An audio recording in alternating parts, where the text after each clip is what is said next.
Sir मुझे ये बताइए कि चाइना के ग्लोबल टाइम्स ने आज एक तरह से धमकी दी। उन्होंने एक ट्वीट में कहा कि भारत को अपनी तरफ करने की कोशिश में पश्चिमी देश और यूएस कर रहे हैं, पश्चिमी देश और यूनाइटेड स्टेट्स, इससे भारत को नुकसान होगा, ये ग्लोबल टाइम्स का कहना था। ये डिक्लेरेशन क्या बीजिंग के गाल पर भी एक तमाचे से कम है? क्या आपको क्या लगता है?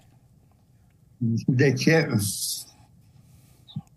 कोई वो जमाना था 1954 के एग्रीमेंट के बाद में हिंदी चीनी भाई भाई की आवाज बहुत तेज उठी थी।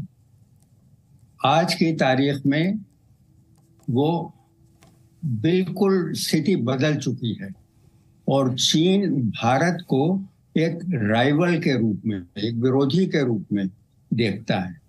तो उसको ये इस बात का बड़ा हार है कि जितनी भी उसने कॉन्फ्रेंसेस अभी तक की हैं, चाहे वो एससीओ की हो, चाहे वो और दूसरे संदर्भ में हो, उनमें से कोई भी इतनी सफल नहीं हुई जितनी कि G20 भारत की सफल हुई है। तो इसमें एक द्वेष और ईर्ष्या का भाव जरूर है। दूसरे, उनको ये बराबर अब चिंता बनी हुई है कि एशिया में जो उनका सबसे बड़ा स्थान था, रूस भी उनके साथ आ गया और जो उनका BR इनिशिएटिव था उसको काफी लोगों ने ले लिया और जहां जहां भी उन्होंने एक्सपेंशन की कोशिश की उसका कोई विरोध सफलतापूर्वक नहीं कर पाया। भारत ने काफी कोशिश की लेकिन कुछ जगहों में वो अभी भी विद्यमान है।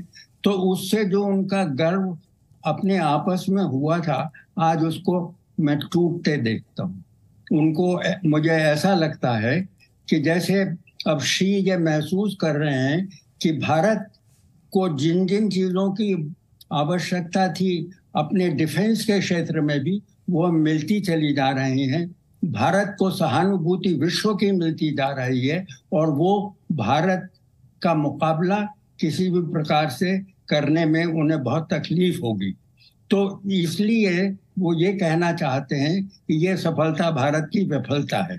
और मैं ये सोचता हूँ कि जो ग्लोबल टाइम्स ने जो ये आज का संदेश दिया है कि इससे भारत को कोई लाभ नहीं होगा, इससे नुकसान होगा, इस पे कोई ज्यादा गौर करने की जरूरत नहीं है, क्योंकि ये चीन की अपनी भावना है, विश्व की भावना नहीं है। विश्व की भावना यह है कि भारत एक बड़ा शांति प्रिय देश है। उसने आज तक किसी देश पर एग्रेशन नहीं किया है।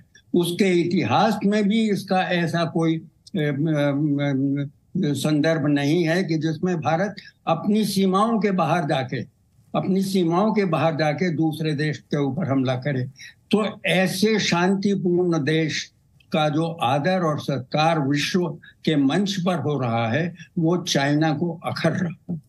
और मैं ये सोचता हूँ कि उनको ये बुरा लग रहा है कि चीन को, एक तो रूस से समदम बने हुए हैं, रूस के विरोध में हमने कोई काम नहीं किया, रूस को अपने को साथ लेके हमने आगे किया। आज का आपको ये गौर करने की बात है कि आज का जो डिक्लेरेशन है, जो घोषणा पत्र है, वो सारे देशों ने स्वीकार किया है। उसमें रूस के लावरोव साहब भी मौजूद हैं और लावरोव के सामने जब यूक्रेन के पैराग्राफ आते हैं और वो उन्होंने एक्सेप्ट किए हैं, तो इसके माने ये हैं कि भारत ने विश्व की शांति के लिए एक बहुत बड़ा कदम उठा लिया है।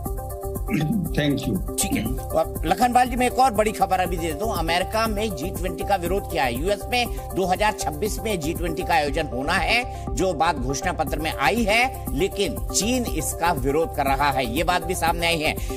इसको किस नजरिए से देखा जाए? और गुप्ता साहब, आपको क्या लगता है जब न्यू दिल्ली डिक्लेरेशन होगा? और मैं आपको ये बता दूं, ये तस्वीर जो बांग्लादेश वाली है बड़ी खूबसूरत है, इसको एक बार फिर से दिखाया जाए। मैं इसमें बताता हूँ, जो तीसरी महिला दिखाई दे रही है, दरअसल वो शेख हसीना जो बांग्लादेश की प्रधानमंत्री है, सबसे बड़ी नेता है, उनकी बिटिया साइमा जावेद है। ये लाइव तस्वीर आ रही है, अभी की तस्वीर है। ग्लोबल बायोफ्यूल अलायंस, बायोफ्यूल में भारत बहुत काम कर रहा है। पेट्रोल में 20% जो है इथेनॉल की मिक्सिंग हो रही है और बायोफ्यूल पर भारत में बहुत सतत, बहुत तेजी से काम हो रहा है, ताकि जितनी जल्दी पेट्रोल पर हमारी डिपेंडेंसी है और जिसके कारण हमारी अर्थव्यवस्था पर बहुत बड़ा बोझ पड़ता है, तो वो है ये सेल्फी जो बाइडेन ने खींची है, इसमें शेख हसीना जी दिखाई दे रही हैं। जो बाइडेन सेल्फी ले रहे हैं और बीच में जो महिला है वो दरअसल शेख हसीना साहिबा की साहबजादी साइमा वाजेद है। साइमा वाजेद, चूंकि ये एक जो लंच का आयोजन हुआ था वो एक इंटरेक्टिव आयोजन था, जिसको डिप्लोमेसी की लैंग्वेज में कहा जाता है वर्किंग लंच। तो ये वर्किंग लंच के वक्त का लीडर्स लाउंज का पिक्चर लगता है। और ये देखिए ग्लोबल बायोफ्यूल अलायंस। बायोफ्यूल क्या है? बायोफ्यूल ये है कि आप जो प्राकृतिक चीजों से एक ईंधन बनाते हैं जिसको मैं पेट्रोल में मिक्स कर सकते हैं, गाड़ियों के लिए सेफ होता है, पॉल्यूशन कम होता है, और आने वाले समय की जो प्रॉब्लम है वो बहुत बड़ी, वो ग्लोबल वार्मिंग है। इसीलिए इस ग्लोबल बायोफ्यूल अलायंस की बात इस वक्त हो रही है। कौन कौन से देश है मैं आपको बताऊंगा। सभी के झंडे लगे हुए हैं और बड़ी बड़ी कुशलता से झंडे लगाए गए हैं। आपको पता है एक इंसिडेंट हुआ था अभी हाल ही में, पिछले दिनों, जब प्राइम मिनिस्टर गए थे तो नीचे स्टेप्स पर जो है वो झंडा रखा हुआ था। जी हाँ, नीचे झंडा रखा हुआ था और प्रधानमंत्री ने उसको उठा के अपने जेब के अंदर रखा। तो आज देखिए ये जो झंडे लगाए गए हैं, डिटेलिंग पर गौर कीजिए, ये ऊपर लगाए गए हैं और सबके लिए पोडियम बनाए गए हैं। चाइना पर एक बार वापस आते हैं। गुप्ता साहब मुझे बताइए, आप बताइए कि क्या जो कुछ हुआ उसके बाद चाइना बड़ा अनकंफर्टेबल है, क्योंकि भारत ने रशिया को भी साथ रखा है। आर्थिक दिक्कत के समय में उससे पेट्रोल खरीदकर, डीजल खरीदकर, प्रोसेस कर जो यूरोपियन कंट्रीज हैं उनको भी दे रहा है। हमने रशिया भी थाम रखा है, अमेरिका भी थाम रखा है। तो आपको ये उम्मीद लगती है कि इस न्यू दिल्ली डिक्लेरेशन के बारे में मोदी साहब पुतिन जी को तो जरूर बताएंगे और उनका क्या अप्रोच होगा?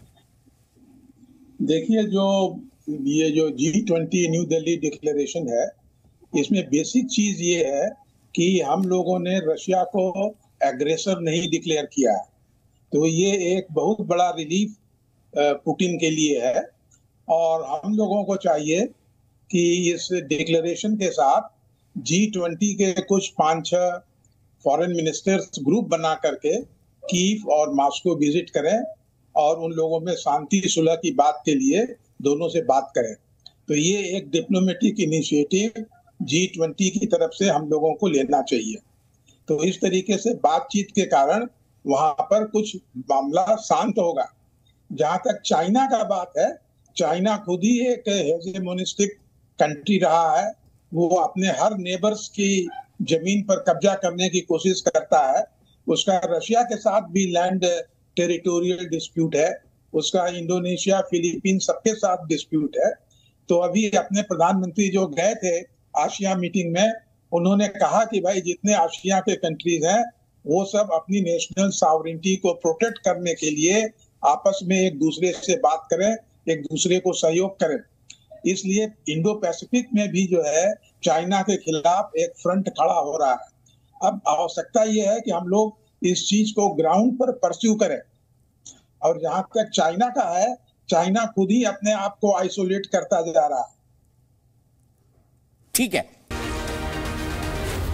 जी न्यूज़।